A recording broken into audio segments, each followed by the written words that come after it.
Have you ever cared for someone so deeply that you convinced yourself they'd eventually care the same? You weren't delusional. You weren't crazy. You weren't weak. You were human.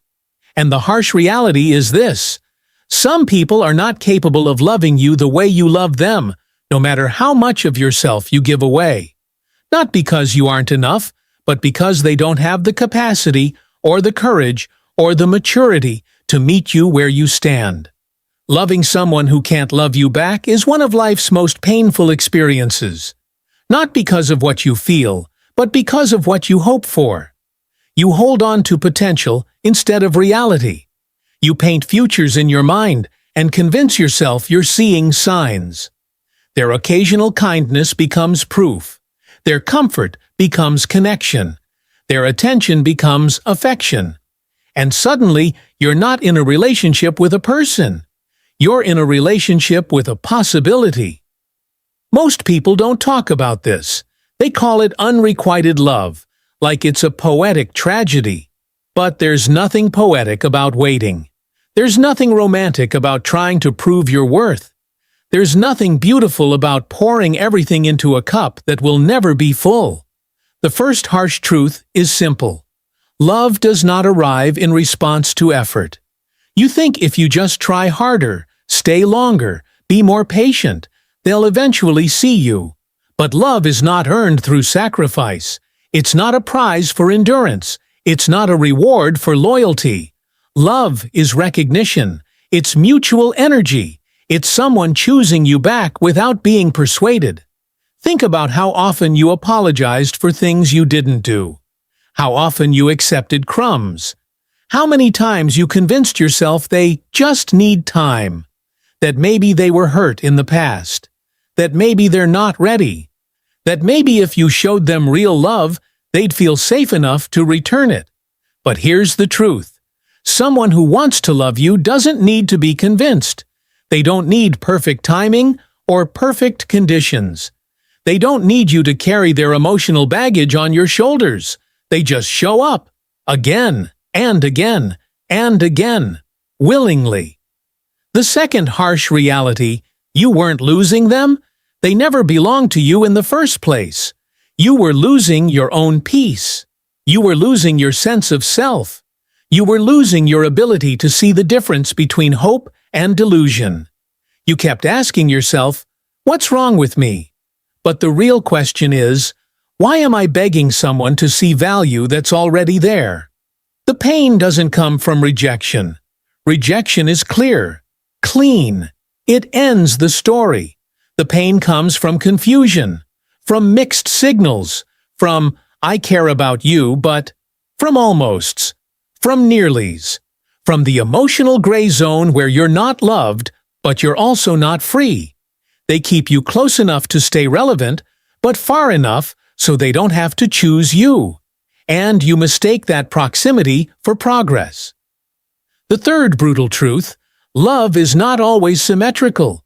You can love someone deeply, and they can love you back, but not in the way you need. Not in the way that makes you grow. Not in a way that lets you rest. Some people are only capable of loving you in a way that benefits them. Their version of love is, don't leave me, but I'm not willing to give you what you're giving me. It's not emotional intimacy, it's emotional possession.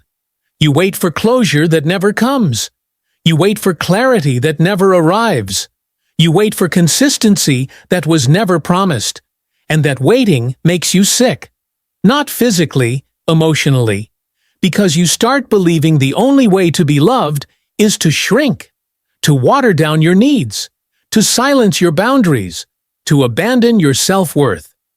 But there's something you need to understand. Love is not measured by how much pain you can tolerate. Your heart is not a dumpster for unresolved people. Your loyalty is not a prison sentence. Your effort is not proof that you're worthy.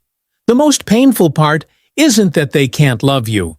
It's that you kept trying even after they showed you they wouldn't. And I'm going to say something that might sting. Sometimes the lesson is not about them. It's about you. It's about the version of yourself that believed you had to fight to be chosen. The version of yourself that thought almost was better than nothing. The version of yourself that mistook chaos for passion. You don't heal by getting them to love you. You heal by walking away from someone who won't. Loving someone who can't love you back is like pouring water into a cracked glass. You can keep pouring, but the container will never hold it. You'll drain yourself dry long before they ever overflow. And here's the beautiful twist. One day, you will realize that the love you were begging for was never worth the person you became trying to earn it. That you weren't rejected, you were redirected. Towards someone who understands emotional responsibility. Towards someone who knows how to love without conditions. Towards someone who doesn't treat you like a backup plan or a temporary comfort. You don't want someone who loves you only when they're lonely. You don't want someone who shows up only when they're bored. You don't want someone who enjoys the benefits of your heart but refuses to reciprocate. Love is mutual. It is chosen. It is conscious. It is two people walking toward each other, not one person sprinting while the other stands still. So if you're here today because you're hurting, because you're exhausted, because you're holding on to someone you can't have, remember this. You are not unlovable. You are not inadequate. You are not impossible to love. You are simply loving someone who is emotionally unavailable, unprepared, or uninterested. Your worth does not decrease because someone else couldn't see it. Their blindness is not your burden. Let them go. Not because they're evil, not because you failed, but because you deserve a love that moves toward you, not one that you constantly chase. If this hit you, drop "I choose myself" in the comments. Like this video, share it with someone who needs clarity, and subscribe for more real psychology and self-growth lessons every week.